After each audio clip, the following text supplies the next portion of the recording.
स्वागत है आप सभी का छत पर बागवानी के एक और नए एपिसोड में। भाई विंटर सीजन अब आने ही वाला है और विंटर में बहुत सी ऐसी सब्जियां होती हैं जो हमें काफी पसंद होती हैं और हमारे हेल्थ पॉइंट ऑफ व्यू से भी बहुत बेनिफिशियल रहती हैं। आज हम आपको बताएंगे कुछ ऐसी ही सब्जियों के बारे में जिन्हें आप इजीली अपने टेरेस गार्डन में लगा सकते हैं, फिर भले ही आपके टेरेस पे धूप अच्छी आती हो या फिर आती हो थोड़ी सी कम। तो आइए जानते हैं उन्हीं विंटर वेजिटेबल्स के बारे में जिनकी तैयारी आपको अभी से शुरू करनी पड़ेगी।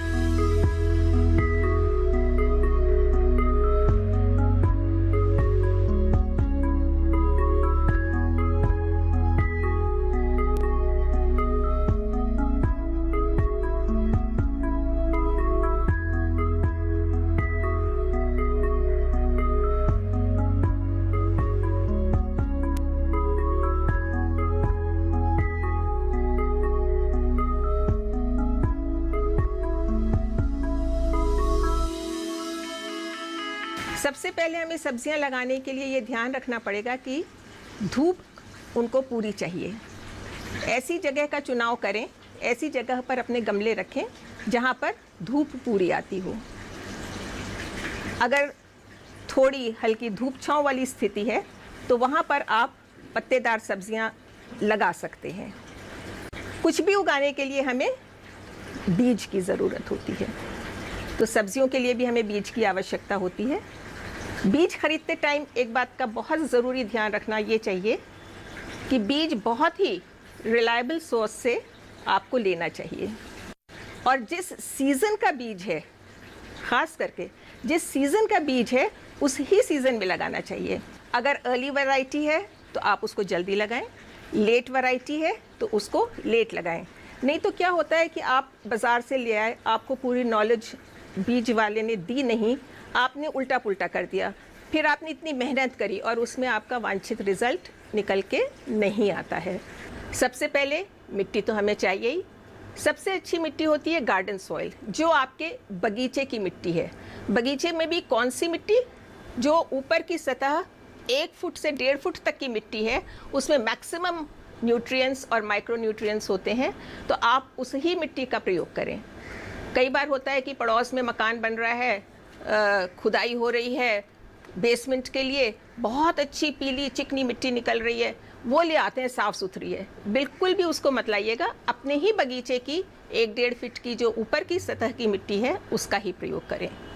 उसमें फिर हम कुछ ऑर्गेनिक तत्व मिलाते हैं, जैसे पहला मुख्य जो उसका माध्यम है वो है पत्ती की खाद। पत्ती की खाद ज़मीन में, सॉइल में पानी की जो सोखने की शक्ति है, उसको मॉइस्चर रिटेन करने की जो उसकी क्षमता है सॉइल की, वो उसको बना करके रखती है। जितना आवश्यकता होता है वो उतना ही उसको मॉइस्चर देती है।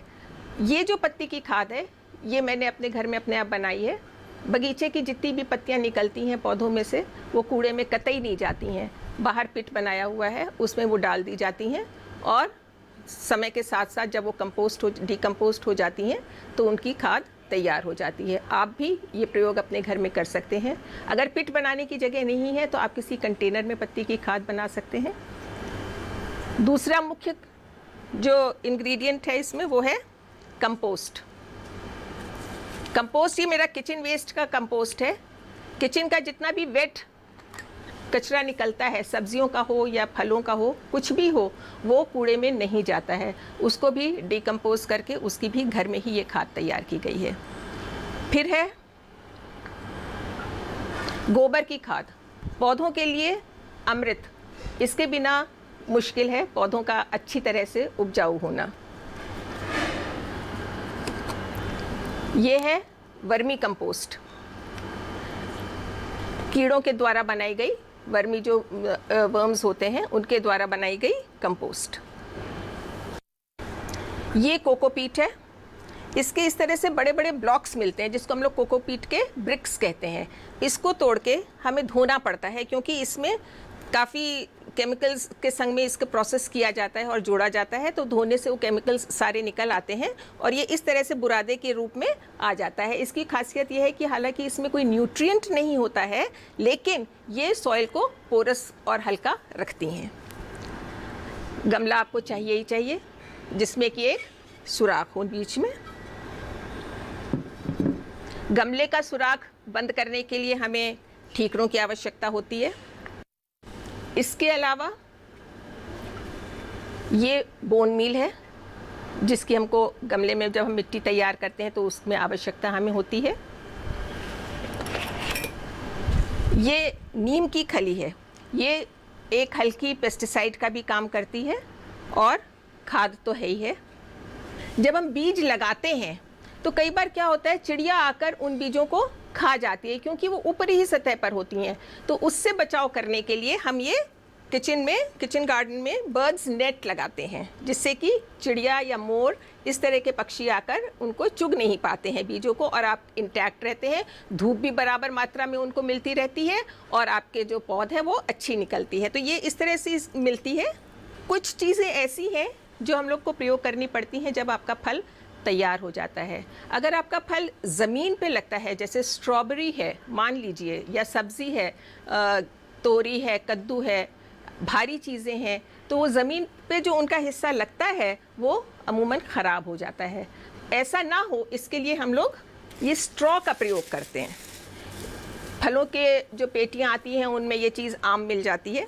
इसको जितना बड़ा फल है या स्ट्रॉबेरी है तो इसको काट करके उस फल के नीचे लगा दिया जाता है, तो फल का कांटेक्ट डायरेक्ट मिट्टी से नहीं होता है और आपका जो फल है इतनी मेहनत से आपके यहाँ पैदा हुआ है वो इंटैक्ट रहता है।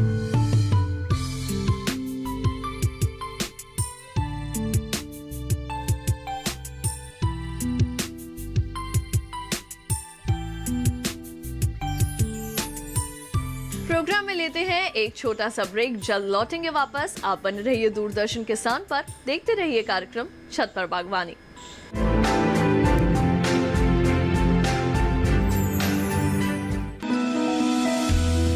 जानकारी जो किसानों के लिए हो लाभकारी, समस्याओं पर पड़ेगा समाधान भारी, कृषि की हर बात का ख्याल, कब कैसे की जाए बेहतर देखभाल।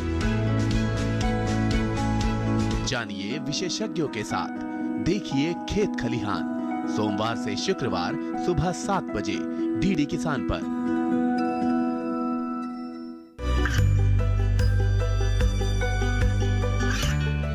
गांवों और पिछड़े क्षेत्रों में सरकारी योजनाओं की जानकारी पहुंचा।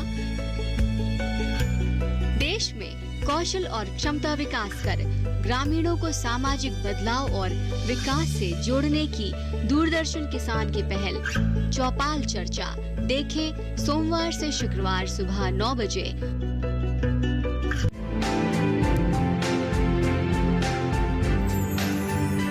ब्रेक के बाद एक बार फिर आप सभी का स्वागत है कार्यक्रम छत पर बागवानी में। तो आइए विंटर वेजिटेबल्स के बारे में कुछ और खास बातें जानें।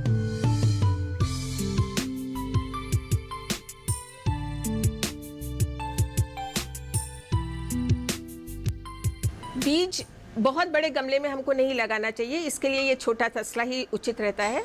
तो ये लेंगे और इस गमले को साफ करके इसके बीच में एक सुराख बना लेंगे। सुराख होता भी है, नहीं है तो आप बाज़ार से लाके गमले को पानी भर के रख दीजिए और उसमें आप ये सुराख कर लेंगे, आसानी से हो जाएगा। अब इस सुराख का पर्पस क्या है कि इसमें से जो एक्सेस वाटर होता है, जो ज़्यादा पानी होता है वो ड्रेन आउट हो जाता है, निकल जाता है, क्योंकि ज़्यादा पानी हमेशा पौधों के लिए हानिकारक होता है। इस होल को कवर करने के लिए ये जो ठीकरे थे हमने धो के तैयार किए थे, इसको लगाएंगे। इसकी 2 साइड्स होती हैं, एक ये उभरी हुई सतह होती है और दूसरी कर्व्ड सतह होती है। तो ये कर्व्ड जो सतह है इसको हम सुराख के ऊपर इस तरह से रखेंगे और इसके आसपास कम से कम और 3-4 ठीकरियाँ लगा देंगे। ये अब आपका ये सारा कवर हो गया। बाकी ये जो छोटे टुकड़े हैं जो हम लोग ने छोटी ठीकरियाँ काटी थी, इनको इस पे इस तरह से चारों तरफ बिछा देंगे। बिछाने के बाद आपकी जो मिट्टी है, जो सब इंग्रेडिएंट मैंने बताए थे, इसका सॉइल मिक्सचर है। 1 हिस्सा मिट्टी गार्डन सॉइल आपकी, 1 हिस्सा ये कोकोपीट, 1 हिस्सा रेत और 1 हिस्सा पत्ती की खाद। ये मिला के आप ये मिक्सचर तैयार कर लेंगे और अब इसको इसमें डाल देंगे। ये ध्यान रखेंगे कि थोड़ी इसमें नमी बनी हुई है, इसको लेवल कर लेंगे। भरने के बाद इस गमले को ज़मीन पे धीरे धीरे 2-3 बार इस तरह से ठोकेंगे, जिससे कि क्या होगा कि एयर पॉकेट्स जो हैं मिट्टी में वो निकल जाएंगी, जो कि अगर ना निकले तो आपके पौधे को वो बाद में नुकसान पहुंचा सकती हैं। ये गाजर का बीज है, ये गाजर का बीज है। इसकी भी सीधे ही रोपाई कर देते हैं, इसकी पौध तैयार नहीं करते हैं। अब बीज डालते टाइम आप एक बात का ध्यान रखें, क्योंकि ये बहुत बारीक हैं, इसलिए इसमें हम थोड़ी सी जमुना सैंड, जमुना रेत जो है उसको मिला देते हैं। इससे क्या होगा, ये इवनली स्प्रेड होंगे सारी जगह पे। ये नहीं होगा कि कहीं पे ज़्यादा गिरेंगे, कहीं पे कम गिरेंगे। अगर जब पौध उग आती है, और ऐसा होता भी है कि कहीं पे पौध ज़्यादा निकल आई, कहीं पे कम निकल आई, तो आप थोड़ी उसको कहते हैं थिनिंग, वो पौध की थिनिंग करनी चाहिए। जो एक्स्ट्रा पौध है उसको निकाल देना चाहिए, नहीं तो क्या होगा कि वो अगर इकट्ठे रहेंगे तो साथ वाले पौधों की बढ़वार में वो रुकावट पैदा करेंगे। इनको आप इस तरह से छितर के अपनी क्यारी में या गमले में, या आजकल वो बड़ी बड़ी कश्तियाँ आ गई हैं जो छत पे रखते हैं, सीमेंटेड भी हैं, प्लास्टिक की भी हैं, उनमें आप इस तरह से छितरा के इनको डाल सकते हैं। दूसरे बीज हैं चौलाई। अब आप इसके बीज देखिए कितने छोटे हैं, कितने बारीक, बिल्कुल मोतियों की तरह से। इसमें भी आप जितने बीज लेंगे उतनी ही मात्रा में रेत मिला लेंगे, मिक्स करके अच्छी तरह, और नमी बनी हुई वाली मिट्टी में इस तरह से छिड़क देंगे। आपकी चौलाई 15 दिन में निकल आएगी और महीने भर में खाने के लिए तैयार हो जाएगी। पेठे के बीज हम सब जानते हैं बड़े होते हैं, इनकी आपको पौध तैयार नहीं करनी है। आपने अपनी क्यारी तैयार कर ली, आपने अपना गमला 18 इंच के गमला, बड़ा गमला चाहिएगा छत पे रखने के लिए, वो तैयार कर लिया और एक एक बीज लगा देंगे। अब इसमें ये देखने की ज़रूरत है कि किस तरफ से अंकुरित होएगा। तो ये जो नोक वाली साइड है आप इसको ऊपर रखिए, और बस बीज जहाँ पे अंकुरित होएगा वो बीज की कितनी गहराई होनी चाहिए, ये बात ध्यान देने योग्य है। जितना बड़ा बीज है उसकी डबल द डेप्थ होनी चाहिए। एक ये थंब रूल है बड़े बीज लगाने का। मटर है जैसे आधा 2 mm की होएगी, तो उतनी ही गहराई में उसका बीज इस तरह से आप लगा दें, मिट्टी से कवर कर दें, और उसके बाद में नमी के लिए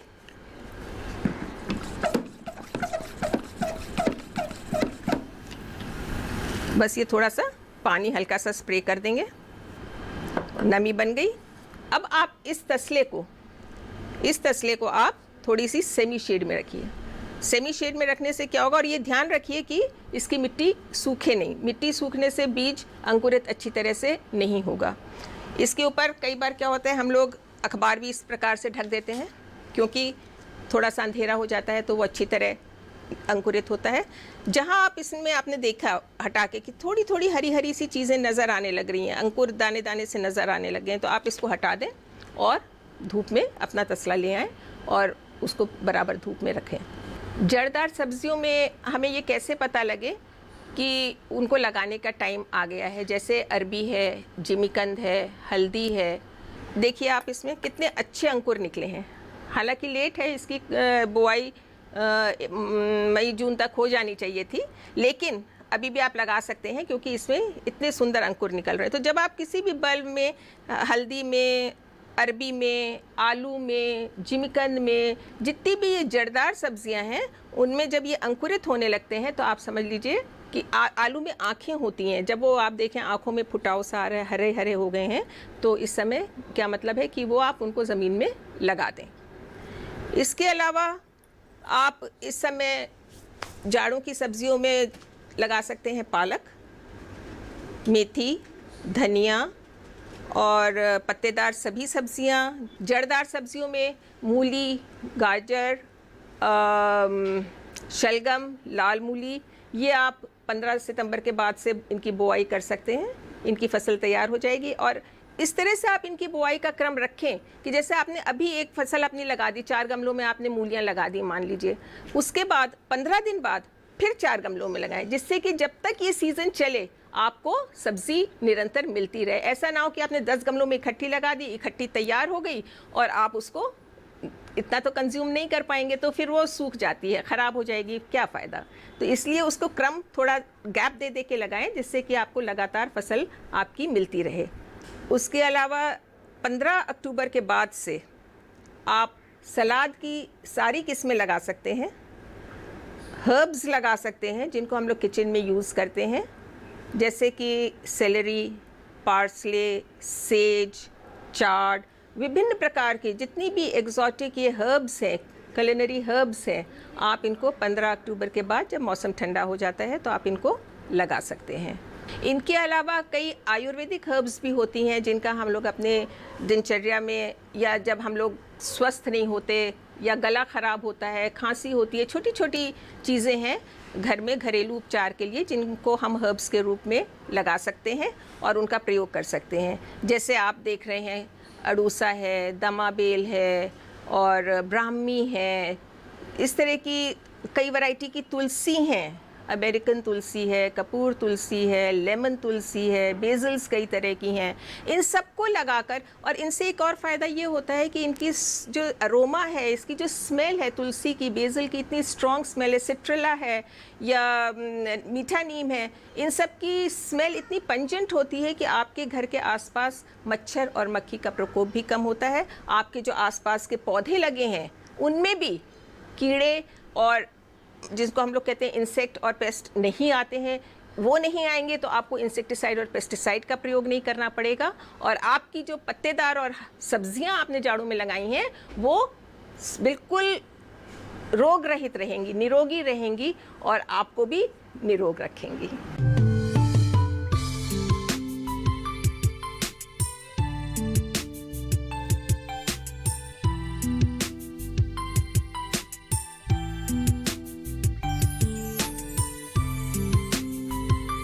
प्रोग्राम में टाइम हुआ है एक और छोटे से ब्रेक का। आप कहीं मत जाइए और देखते रहिए कार्यक्रम छत पर बागवानी।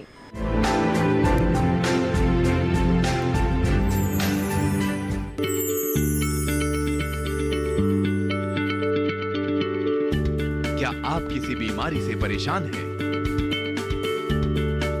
चाहते हैं डॉक्टर की सलाह? तो हम हैं आपके साथ, बताएंगे आपको जीने की राह। समस्याएं आपकी, समाधान देश के मशहूर विशेषज्ञों के। घर बैठे बात करें देश के जाने माने डॉक्टरों से। हमारे लाइव प्रोग्राम स्वस्थ किसान में हर शनिवार शाम 6 बजे से 7 बजे तक। बीमारियों से कैसे बचेगी फसल? मवेशियों की मुश्किलों का क्या है हल? कहां से लाएं बीज, कितनी लगेगी खाद? किसानों के हर फोन का विशेषज्ञ देंगे जवाब। देखिए हेलो किसान लाइव सोमवार से शुक्रवार शाम 6 बजे।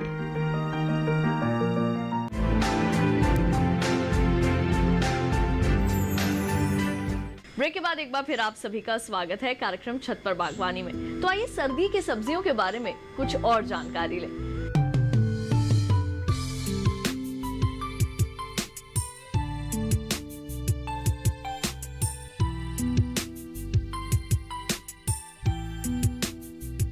अपने घर में सिंघाड़े भी लगाए हुए हैं, क्योंकि सिंघाड़े ऐसी चीज़ है, हम लोग खाते तो सब लोग हैं, लेकिन किस तरह से वो लगाए जाते हैं, कैसे तालाब में पैदा होते हैं, देखने का मौका बहुत कम मिलता है। इसमें इस समय फूल नहीं है, लेकिन इसमें फूल भी होते हैं, बड़े सुंदर छोटे छोटे सफ़ेद रंग के फूल होते हैं। अभी आप देखिए इसमें फल भी लगे हुए हैं, ये देखिए, कोई इनकी जड़ें बहुत बड़ी नहीं हैं, फल कितने सुंदर देखने में ही लग रहे हैं। और इस तरह से ये इसमें भी देखिए ये फल आने लग गए हैं। पालक जो इस समय लगाई जाती है, इसमें आप सिर्फ एक बार कटिंग ले सकते हैं। इसके बाद जब आप पालक बोएंगे करीब 15 सितंबर के आसपास और थोड़ा देर में जाड़ों के टाइम पे, तो आप इसकी मल्टीपल कटिंग्स ले सकते हैं। ये लाल चौलाई है, कितनी हेल्दी हो रही है। इसका भी आप घर में लगाएं, छत पे रखी हुई है मैंने, कितनी सुंदर लग रही है और खाने में तो स्वाद है ही है इसका। आगे देखिए, ये मैंने मिर्चें लगाई हुई है, हेल्दी पेड़ है। और ये ऊपर आप देख रहे हैं अरबी लगी हुई है, इसके पत्तों की भी बहुत अच्छी सब्ज़ी बनती है, महिलाएं बहुत बना के खाती हैं। थोड़े ही पेड़ लगाए हैं लेकिन देखने में भी खूबसूरत हैं और सब्ज़ी तो जब आएगी तो क्या बात। ये मेरे कुछ पौधे हैं स्ट्रॉबेरी के, जो पिछले साल से मैंने बचा के रखे हुए हैं। अब क्या होता है कि ये स्ट्रॉबेरी यहाँ से रनर थ्रो करती है, ये आप स्ट्रिंग देख रहे हैं जो जा रही है, ये यहाँ से निकलता है इस पौधे से और ये जंप करके दूसरे पौधे में अपनी जड़ रोप देता है, ये बन जाता है। इसके आगे चलता है तो ये तीसरे गमले में भी लग गया है। अब ये आपका तो मदर प्लांट है ही है, इसके अलावा अब यहाँ से ये नया प्लांट एक और आप बना सकते हैं। इसी प्रकार ये देखिए, ये जा रही है, यहाँ से आप एक नया प्लांट इसमें से ले सकते हैं। ये आगे इसमें भी एक ये नया प्लांट देखिए निकल रहा है। इसी प्रकार ये इस तरफ भी जा रहे हैं, उन गमलों में आगे तक जा रहे हैं। अब क्या होता है कि जब ये फल आते हैं तो जैसा कि पहले हमने कहा था कि जो फल आते हैं अगर वो ज़मीन में लगते हैं तो ज़मीन से वो नीचे से ख़राब होने लग जाते हैं। इसके लिए स्ट्रॉबेरी में स्पेशली आप स्ट्रॉ का प्रयोग करते हैं, ये जो फलों की टोकरियों में आसानी से उपलब्ध होती है। ये इस स्ट्रॉ को हम छोटे छोटे साइजेस में काट के इस तरह से जब फल आ जाता है तो उसके नीचे मिट्टी के ऊपर इस तरह से बिछा देते हैं और स्ट्रॉबेरी का फल इसके ऊपर रेस्ट करता है। उससे क्या होता है कि फल आपका ख़राब नहीं होता है, नीचे से दागी नहीं रहता है और उसकी शेप और साइज़ अच्छी और इंक्रीज्ड होती है। एक और बात ध्यान रखने की है कि ये पत्ते जो भी हैं अगर ये ज़मीन में लग रहे हैं, जैसे ये पत्ता है ज़मीन में लग रहा है, तो आप प्लीज़ इसको तोड़ दें, नहीं तो क्या होता है ज़मीन से ये पत्ते गलना शुरू हो जाता है और फिर ये बीमारी धीरे धीरे आपके पौधे को ख़राब कर देती है। पत्ते कभी भी सॉइल में नीचे के लगने मत दीजिए, इस बात का आप विशेष ध्यान रखिए।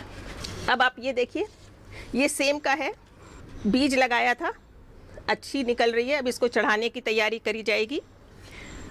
थोड़ी सी ये बैगन की पौध है, इसी प्रकार ये टमाटर की है, मिर्चे की है और ये जैसे महिलाओं को पता होगा अजवाइन की पत्ती है, इसके पकौड़े बहुत अच्छे बनते हैं। एक साग आपको दिखाना चाहूँगी, करनी का, इसको बहुत लोग कॉमन उसमें पानी का साग भी बोलते हैं। इसका भी साग बहुत अच्छा बनता है, 12 महीने रहता है, आराम से कोई दिक्कत नहीं है, पानी में भी रहे मिट्टी में भी रहे, सब तरफ से आपको ये पौष्टिक अपना तत्व देता रहता है। यहाँ पे मैंने इस समय फूट का पौधा लगाया हुआ है, बेल है और आप देख रहे हैं इस समय इसमें कितने सुंदर फूल आए हुए हैं और खुशी हो रही है देख के कि अब इसमें फल भी आने शुरू हो गए हैं। ये तोरई की बेल है, इसमें भी बेल हालांकि बहुत बड़ी नहीं है पर आप देखें फूल अच्छे आए हुए हैं बंचेस में और इसमें भी अब फल लगने शुरू हो गए हैं। ये पेठे या कद्दू की बेल है, सीताफल की बेल है, आप देख रहे हैं कितनी हेल्दी है और इसमें भी अब फूल आने की तैयारी शुरू हो गई है। थोड़ी थोड़ी सी छोटी छोटी कलियां मैं देख पा रही हूँ। इनके बीच में ही एक गमले में मैंने गिलोय लगा दी है जो आजकल बहुत उपयोगी है और घरों में अमूमन आजकल सभी लोग लगाते हैं।